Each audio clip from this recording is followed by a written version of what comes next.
In this video, we're going to be learning about energy diagrams.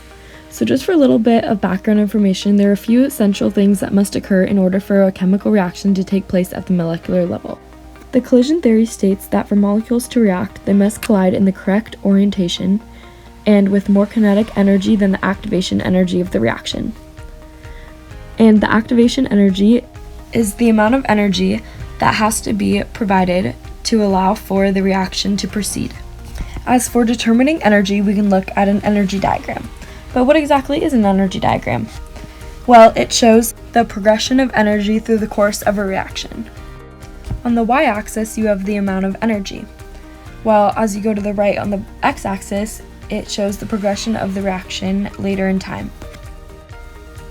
The reactants are represented by the first line on the left, while the products are represented by the farthest ending line on the right. So we can see here what is called the activation energy, and any reaction must have an activation energy to occur. This is the kinetic energy that the molecules must collide with in order to reach the transition state. This is the orientation which, once reached, the reaction will certainly be able to occur. Collisions with less energy than this will not result in a reaction.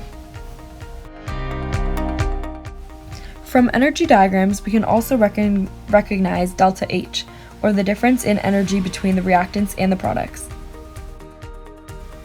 If the product side is lower than the reactant side, then the reaction will be exothermic, because you are releasing energy to the surroundings.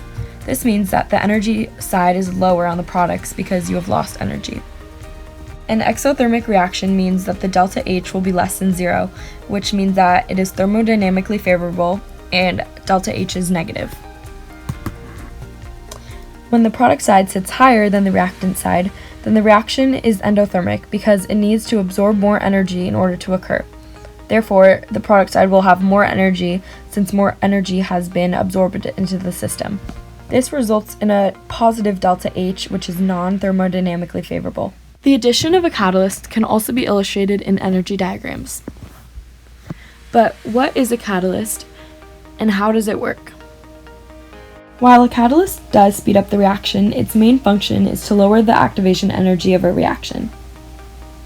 When the activation energy is lower, many more collisions will occur and will result in a successful reaction. Catalysts do not affect the delta H of a reaction.